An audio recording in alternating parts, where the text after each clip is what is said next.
நிர்வாக வசதிக்காகவே அமைச்சர்களின் இலாக்காக்கள் மாற்றப்பட்டுள்ளதாக முதலமைச்சர் மு க ஸ்டாலின் விளக்கம் அளித்துள்ளார். தமிழ்நாட்டில் ஹுண்டாய் நிறுவனம் 20,000 கோடி ரூபாய் முதலீட்டில் எலக்ட்ரிக் கார் ஆலையை அமைக்க உள்ளது. இந்நிலையில் சென்னையில் நட்சத்திர விடுதியில் நடைபெற்ற நிகழ்ச்சியில் முதலமைச்சர் மு க ஸ்டாலின் முன்னிலையில் இதற்கான புரிந்துணர்வு ஒப்பந்தம் கையெழுத்தானது. இந்நிகழ்ச்சியில் புதிதாக தொழில்துறை அமைச்சராக பதவியேற்ற TRP ராஜா உள்ளிட்டோர் கலந்து கொண்டனர்.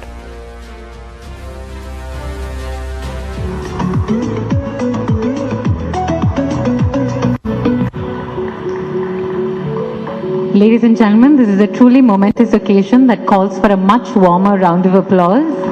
May I please encourage you all to put your hands together. Thank you.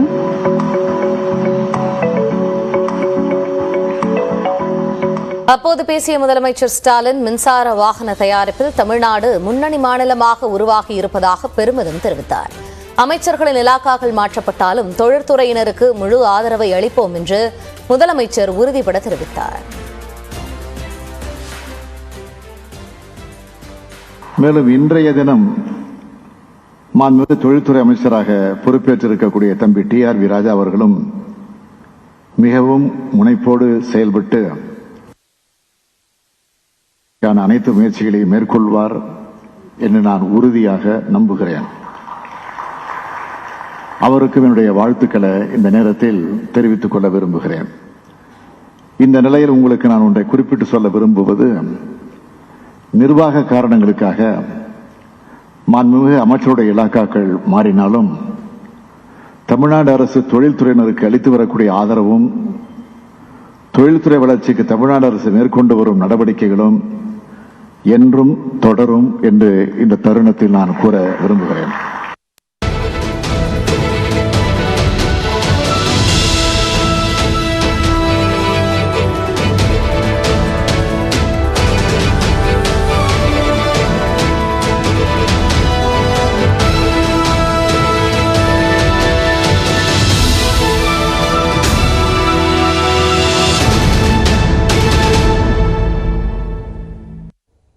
Mannargudi சட்டமன்ற உறுப்பினர் TRP ராஜா தமிழ்நாட்டின் புதிய அமைச்சராக பதவியேற்றுக் கொண்டார்.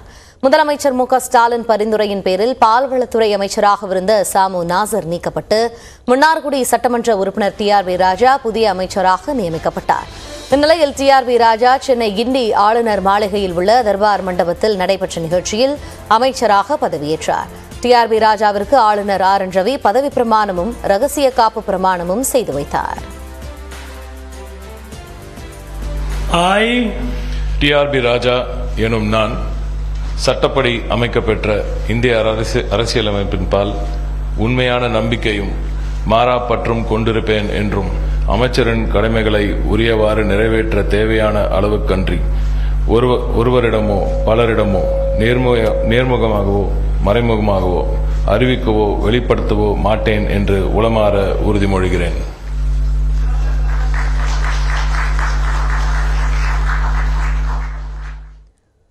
இந்த விழாவில் முதலமைச்சர் ஸ்டாலின் மற்றும் அமைச்சர்கள் பங்கேற்றனர். பதவியேற்பு விழாவை தொடர்ந்து ஆளுநர் RN ரவியுடன் தமிழ்நாடு அமைச்சர்கள் குழுவினர் புகைப்படம் எடுத்துக் கொண்டனர். அதன்பின் செய்தியாளர்களிடம் பேசிய திமுக நாடாளுமன்ற குழு தலைவரும் TRP ராஜாவின் தந்தையுமான TR பாலு முதலமைச்சரின் அறிவுரைப்படி தனது மகன் சிறப்பாக செயல்பட்டு தமிழ்நாட்டை மேம்படுத்துவார் என்று கூறினார். பின்னர் நியூஸ் 18 தொலைக்காட்சிக்கு பேட்டியளித்த அவர் அண்ணாவின் கொள்கையை பின்பற்றி முதலமைச்சர் மு க ஸ்டாலின் ஆட்சி செய்து வருவதாக கூறினார். திமுகவோட உங்க அசோசியேஷன் இன்னைக்கு அடுத்த ஜெனரேஷனா இந்த லெகசி தொடருது அப்படிங்கறத நீங்க எப்படி பாக்குறீங்க sir? Anna's legacy doctor Kalaignar legacy has to continue during the Talabadi's government also. Parent or appawa? As a party worker only I can react. As a party worker, my son has to trial the track. புதிய அமைச்சராக பதவியேற்றுக் கொண்ட TRP ராஜா முழு சிரத்தையுடன் பணிபுரியக்கூடியவர் என்று மாநில வளர்ச்சிக் கொள்கை குழு துணைத் தலைவர் ஜெயரஞ்சன் பாராட்டு தெரிவித்துள்ளார். 2 ஆண்டுகள் என்னோட வேலை செய்திருக்காரு. ரொம்ப சிறப்பாக வேலை செய்யக்கூடியவர் அப்படிங்கிறது நான் பல இடங்களில் சொல்லிகிட்டே தான் இருக்கேன். அப்படின்னா எந்த கூட்டமும் சும்மா சாதாரணமாக எடுத்துக்க மாட்டார். எந்த கூட்டமும் ரொம்ப சீரியஸாக எடுத்துக்கிட்டு ஒரு பிஸ்னஸ் மேன் ஒரு பிஸ்னஸ் எப்படி நடத்துவான், அவ்வளோ ஒரு சிரத்தையோட ஒரு பொது பணி அப்படிங்கிறதுல ஏன்னா வந்தோம் போனோம் டீ குடிச்சிட்டு போனோம் அந்த மாதிரிலாம் இல்லாமல் ஒரு நோட்ஸ் எடுத்துகிட்டு வச்சிருக்கிறது எவ்வளோ வச்சுருப்பாரு சாதாரணமாக, அவ்வளோ பேட்ஸ் வச்சுருப்பாரு, ஏற்கனவே நடந்த மீட்டிங்லாம் நோட் பண்ணி வச்சுருப்பாரு. அதே மாதிரி ஆஃபீஸர்ஸ்லாம் வரும்பொழுது போன மீட்டிங்கில் சொன்னீங்களா இந்த மீட்டிங் என்னாச்சு, இதுக்குள்ளே என்ன பண்ணியிருக்கீங்கிறத சொல்லுங்கம்பாரு. அந்த மாதிரி ஃபர்தர் அதை போய் மறுபடியும் செக்ரட்டேரியட் போய் அதை ஃபாலோ பண்ணுவார். அந்த மாதிரி அதை வந்து ரொம்ப சீரியஸாக பண்ணக்கூடிய ஒரு பர்சன். இந்நிலையில் தலைமைச் செயலகத்தில் தனது அறையில் டிஆர்பி ராஜா தொழில்துறை அமைச்சராக பொறுப்பேற்றுக் கொண்டார். டிஆர்பி ராஜாவிற்கு முன்னாள் அமைச்சர் நாசரின் அறை ஒதுக்கப்பட்டுள்ளது. டிஆர்பி ராஜா தமிழக அமைச்சராக பதவியேற்றுக் கொண்டதை தொடர்ந்து திருவாரூர் மாவட்டம் மன்னார்குடியில் திமுகவினர் பட்டாசு வெடித்து கொண்டாட்டத்தில் ஈடுபட்டனர். தொடர்ந்து பொதுமக்களுக்கு இனிப்புகளை வழங்கி மகிழ்ச்சியை வெளிப்படுத்தினர்.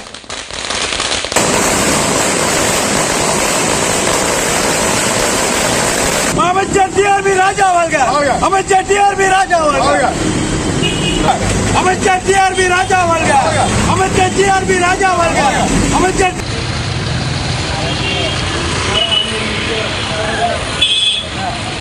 அது இந்தடவா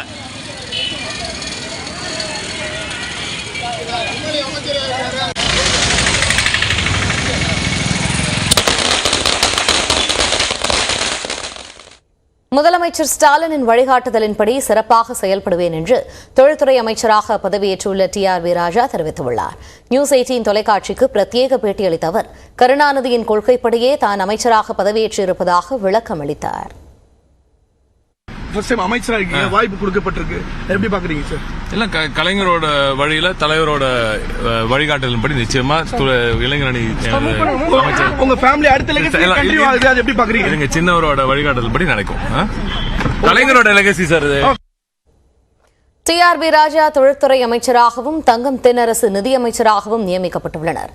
தமிழ்நாடு அமைச்சரவையில் மாற்றம் செய்ய முதலமைச்சர் மு.க. ஸ்டாலின் அளித்த பரிந்துரைக்கு ஆளுநர் ஆர்.என். ரவி ஒப்புதல் அளித்துள்ளார். புதிதாக பதவியேற்ற டிஆர்பி ராஜாவிற்கு தொழில்துறை அமைச்சராக பொறுப்பு வழங்கப்பட்டுள்ளது. இதேபோல நிதியமைச்சர் பொறுப்பில் இருந்து மாற்றப்பட்டுள்ள பிடிஆர் பழனிவேல் தியாகராஜன் தகவல் தொழில்நுட்பத்துறை அமைச்சராக நியமிக்கப்பட்டுள்ளார். தொழில்துறை அமைச்சராக இருந்த தங்கம் தென்னரசுவிடம் நிதித்துறை மற்றும் மனிதவள மேலாண்மை துறை ஒப்படைக்கப்பட்டுள்ளது. தொல்லியல் துறை தொடர்ந்து தங்கம் தென்னரசு வசம் இருக்கும் என்றும் குறிப்பிடப்பட்டுள்ளது. செய்தித்துறை அமைச்சர் சுவாமிநாதனிடம் கூடுதல் பொறுப்பாக தமிழ் வளர்ச்சித்துறை அளிக்கப்பட்டுள்ளது. தகவல் தொழில்நுட்பத்துறை அமைச்சராக இருந்த மனோ தங்கராஜ் தற்போது பால்வளத்துறை அமைச்சராக நியமிக்கப்பட்டுள்ளார். ஊழல் நடந்திருப்பதால் தான் தமிழ்நாடு அமைச்சரவையில் மாற்றம் நிகழ்ந்திருப்பதாக அதிமுக பொதுச் செயலாளர் எடப்பாடி பழனிசாமி குற்றம் சாட்டியுள்ளார். சேலம் மாவட்டம் ஓமலூரில் செய்தியாளர்களிடம் பேசிய அவர் ஓ பன்னீர்செல்வம் தர்ம யுத்தம் நடத்திய போது தினகரனை துரோகி என்று கூறிய நிலையில் தற்போது அவரை சந்தித்து பேசியிருப்பதாக விமர்சித்தார். இதனால் ஓ பன்னீர்செல்வம் மீது வைத்திலிங்கம், மனோஜ் பாண்டியன், ஜேசிடி பிரபாகர் ஆகியோர் அதிருப்தியில் இருப்பதாகவும் கூறினார். ஓ பன்னீர்செல்வம் திமுகவின் பி அணியாக மாறிவிட்டதாகவும் எடப்பாடி பழனிசாமி சாடினார். அவர்கள் திரு டிடி தினகரனை சந்தித்து பேசியிருக்கின்றார். மாயமானம் மண் குதிரையும் ஒன்று சேர்ந்துள்ளது. 0 + 0 = 0. அப்படித்தான் இன்றைய நிலைமை இருக்கும். அவருடைய இணைப்பு அதோட துரோகி என்று திரு டிடி தினகரன் அவர்கள் திரு ஓபிஎஸ் அவர்களை குறிப்பிட்டார். திரு ஓபிஎஸ் அவர்கள் டிடி தினகரனை துரோகி என்று குறிப்பிட்டார். ஆக 2 துரோகிகளும் ஒன்றாக சேர்ந்து ஒரு அணி உருவாக்க சொல்லியிருக்கின்றார்கள். தினகரனுடைய கூடாரம் காலியாகி கொண்டிருக்கின்றது. காலியான கூடாரத்தில் ஒட்டகம் புகுந்ததாக ஒட்டகம் புகுந்த நிலை. ஆவினில் நிறைய முறைகேடு நடந்திருப்பதாக அதிமுக ஏற்கனவே சுட்டிக்காட்டியதாகவும் இதனை உண்மை என கருதி அமைச்சரை மாற்றம் செய்திருப்பதாகவும் எடப்பாடி பழனிசாமி தெரிவித்தார். ஊழல் வெளிப்பாடு வந்திருக்குல்ல, அமைச்சரவை எதுக்கு மாற்றாங்க? ஊழல் நடந்திருக்குது. அதன் அடிப்படையில் தான் இன்னைக்கு அமைச்சரவை மாற்றம் செய்யப்பட்டிருக்கிறது. எல்லா ஊடகத்திலும் பத்திரிகையிலும் செய்தி வருது. மக்களுடைய எண்ணங்கள் இதுதான். இன்னைக்கு பதில ஒரே ஒரு ஆடியோ, அந்த ஒரு ஆடியோவிலேயே அரசாங்கம் ஆடி போயிட்டு ஒரு விக்கெட் இழந்துச்சு. ஒரு விக்கெட் போயிட்டு அப்படியே அமைச்சரவை ஆடி போயிருக்குது. திராவிட மாடல் என்பது வாரிசு அரசியலை மையப்படுத்தியதுதான் என்பதை அமைச்சரவையின் மாற்றம் மூலம் மீண்டும் நிரூபிக்கப்பட்டுள்ளதாக பாஜக எம்எல்ஏ வானதி ஸ்ரீனிவாசன் தெரிவித்துள்ளார். கோவையில் செய்தியாளர்களிடம் பேசிய அவர் பட்டியலினத்தை சேர்ந்தவர்களுக்கு முக்கிய இலாக்காக்கள் வழங்கப்படவில்லை என்றும் கூறினார். திராவிட மாடலுடைய அடிப்படை சமூக நீதி என்றால் அந்த சமூக நீதி சமநீதியாக இருக்க வேண்டும். பட்டியலினத்தை சார்ந்தவர் ஒருவருக்கு துணை முதல்வர் பதவியோ அல்லது அமைச்சரவையினுடைய முக்கிய இலாக்காக்களில் பட்டியலினத்தவர்களை அமைச்சராக நியமிக்க வேண்டும் என கோரிக்கை வைத்திருந்தேன். ஆனால் அது எதுவும் நடக்கவில்லை. ஆனால் அவர்கள் கட்சியில் இருக்கின்ற ஒரு தலைவருடைய மகனை அமைச்சராக்கி அழகு பார்த்திருக்கிறார்கள். திராவிட மாடல் என்பது வாரிசு அரசியலை மையப்படுத்திதான் என்பதை இது மீண்டும் நிரூபிக்கிறது. தமிழ்நாட்டில் முதலமைச்சரின் வழிகாட்டுதல்படி தொழில்துறையை அடுத்த கட்ட பாய்ச்சலுக்கு கொண்டு செல்வேன் என்று புதிதாக பதவியேற்ற அமைச்சர் TRB ராஜா தெரிவித்தார். நியூஸ் 18 தமிழ்நாட்டிற்கு அவர் அளித்த பிரத்யேக பேட்டியை தற்போது பார்ப்போம். தமிழகத்துல தொழில்துறை எந்த அளவுக்கு வளர்ந்துருக்கு நம்புறீங்க? நம்ம என்ன மாதிரியான விஷயங்கள் கொண்டு வந்தா இன்னும் மேம்படும் நம்புறீங்க? ஏற்கனவே தமிழகத்தை மிக சிறப்பான ஒரு திசையில் செலுத்திக் கொண்டிருக்கிறார் முதலமைச்சர் அவர்கள். அதுக்காக ஒரு தனி ரோட் மேப் அவர் ஏற்கனவே போட்டு வச்சிருக்கார். அந்த வழித்தடத்தில் மிக சிறப்பாக இந்த தொழில்துறையை 2 ஆண்டுகளாக தங்கத்தமிழ் அவர்கள் இன்றைய நிதித்துறை அமைச்சர் அவர்கள் இதை வழிநடத்தி சென்றுள்ளார். அதை தொடர்ந்து இன்னமும் அதற்கு அடுத்த பாய்ச்சலில் இதை கொண்டு செல்ல வேண்டிய ஒரு இடத்தில் இருக்கிறேன். நிச்சயமாக முதலமைச்சர் அவர்களின் வழிகாட்டுதலில் நிச்சயமாக எனது அறிவியல் சகோதரர் இளைஞரணி செயலாளர் விளையாட்டுத்துறை அமைச்சர் அவர்களின் வழிகாட்டுதல் நிச்சயமாக இதை திறம்பட செய்யப்படும். தொடர்ச்சியாக தமிழக அமைச்சரவையில் இளைஞர்களுக்கு வாய்ப்பு, குறிப்பாக உதயநிதி அவர்கள், அன்பில் மகேஷ் அவர்கள், அந்த வரிசையில் நீங்களும் வந்திருக்கிறீங்க. ஒரு இளைஞரா எந்த அளவுக்கு துடிப்போட இந்த துறையை மேம்படுத்துவீங்க? முதலமைச்சர் இளைஞர் தாங்க. நீங்க அவர் பார்த்திருக்கீங்களா? அவர் மாதிரி எத்தனை இளைஞர்கள் சொல்லுங்க. அவரே ரொம்ப துடிப்பான ஒரு இளைஞராகத்தான் இன்று காட்சி அளிக்கிறார். ஒட்டுமொத்த தமிழக மக்களும் அவரோட உழைப்புக்கும் அவரோட ஸ்பீடுக்கும் நாங்களாம் வர முடியுமான்றதான் தெரியல. அவரோட உழைப்புக்கு ஏற்ப அதற்கு கொஞ்சமாவது கிட்ட போயிட்டோம்னா நிச்சயமாக ரொம்ப நல்லா செயல்படுத்தி காட்டிடலாம் இந்த துறை அப்படின்றது நான் நம்புகிறேன். இப்போ தமிழ்நாட்டை பொறுத்தளவுக்கு இந்த சிங்கிள் விண்டோ சிஸ்டம் இன்னமும் சில தொழிலதிபர்கள் அது சிக்கல் அனுபவிக்கிற மாதிரியான தகவல்கள் சொல்லப்படுகிறது. அதுக்கான இன்னும் வேகப்படுத்தக்கூடிய பணிகள், அது மாதிரியான புதிய திட்டங்கள் எதுவும் கொண்டு வர வாய்ப்பு இருக்கு? ஈஸ் ஆஃப் டூயிங் பிசினஸ்ல பாத்தீங்கன்னா நம்ம தமிழகத்தின் இடம் உயர்ந்த ஒரு நம்பர் 1 இடத்துக்கு தான் இருக்கிறது. எல்லாமே தமிழகத்தின் இன்றைய நிலை இந்தியாவில் நம்பர் 1 இடத்தில் கொண்டு போய் சேர்த்திருக்கிறார் நம்ம முதலமைச்சர் அவர்கள். நிச்சயமாக ஏதோ ஒரு இந்த மாதிரி சின்ன சின்ன சிக்கல்கள் இருந்தும் அதை நிச்சயமாக தீர்த்து கொடுக்கும் வேலையை உடனடியாக செய்யும். அதில் எதுவும் சிக்கல் இருக்க மாதிரி இப்போ எனக்கு தெரியல. ஏன்னா ரொம்ப அழகாக திறன்பட இதை செயல்படுத்தி வந்தார் நமது நிதியமைச்சர் அவர்கள். இதுவரைக்கும் அதை செயல்படுத்தி வந்தார். அவரது வழிகாட்டுதலின்படியும் அவரிடமும் நிச்சயமாக ஆலோசனை கேட்பேன். 2 வருஷம் அதை நடத்தியிருக்கிறார். எப்படி இவ்வளவு தூரம் கொண்டு வந்திருக்கிறார். இன்னும் மிகப்பெரிய ஒரு இது இருக்கு. எங்களுக்கு இந்த ஜிம் இருக்கு. 2024 மிகப்பெரிய ஒரு டார்கெட் இருக்கு. அந்த டார்கெட் இது வரைக்கும் வரலாறு காணாத ஒரு இன்வெஸ்ட்மெண்ட்டை தமிழகத்துக்கு கொண்டு சேர்த்து தமிழகத்தில் உள்ள அனைத்து இளைஞர்களுக்கு மிகப்பெரிய வேலைவாய்ப்புகளை உருவாக்கக்கூடிய அந்த வேலையை நிச்சயமாக செய்யும். இப்போ தமிழ்நாடு முதலமைச்சர் வெளிநாட்டு பயணத்தில் நீங்களும் இருப்பீங்கன்னு சொல்லியிருக்கீங்க. உங்களுடைய பங்களிப்பு எந்த அளவுக்கு இருக்குங்க? முதலமைச்சர் அவர்கள் ரொம்ப முக்கியமான இந்த பயணத்தில் செல்ல இருக்கிறார். அதில் குறிப்பாக சிங்கப்பூர்லையும் சரி, உங்களுக்கே நான் தெரியும், சிங்கப்பூரில் நிறைய இன்வெஸ்ட்மெண்ட்ஸ் இருப்பாங்க.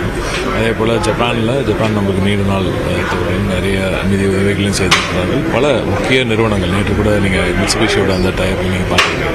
இப்படி நிறைய முக்கிய புதிய தொழில்நுட்பத்தில் புதிய முதலீடுகளை ஈர்ப்பதற்காக அடுத்த முயற்சியில் முதலமைச்சர் இறங்கியிருக்கிறார். 2 ஆண்டுகளாக நீங்கள் பார்த்தீங்கன்னா முதலமைச்சர் அதிக அளவில் கலந்து கொண்ட நிகழ்ச்சிகள் தொழில்துறை நிகழ்ச்சிகள் தான். அதுலேருந்து அவர் இதுக்கு எவ்வளோ முக்கியத்துவம் கொடுக்குறார், எவ்வளோ இன்ட்ரெஸ்டாக, எவ்வளோ ஃபோக்கஸ்டாக இந்த தொழில்துறையில் இருக்கிறான்றதுலாம் உங்களுக்கு நல்லா தெரியும். ஸோ அதற்கு ஏதுவாக அவருக்கு உறுதுணையாக நிச்சயமாக இந்த வருகின்ற இந்த பயணத்தில் அவரோடு சேர்ந்து மிக சிறந்த ஒரு பிரமாண்டமான முதலீடுகள் எல்லாம் ஈர்ப்பதற்கான வேலைகளை செய்வோம். தொடர்ந்து செய்திகளை விரைவு செய்திகளாக பார்ப்போம். சமையல் எண்ணெய் இறக்குமதிக்கான சுங்கவரிக்கு மத்திய அரசு விலக்களித்துள்ளது.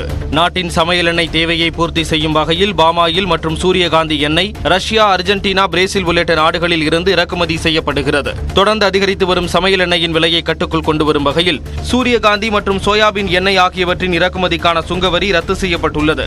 இது அடுத்த மாதம் 30ஆம் தேதி வரை அமலில் இருக்கும் என தெரிவிக்கப்பட்டுள்ளது. இதனால் சமையல் எண்ணெயின் விலை குறைய வாய்ப்புள்ளதாக தகவல் வெளியாகியுள்ளது.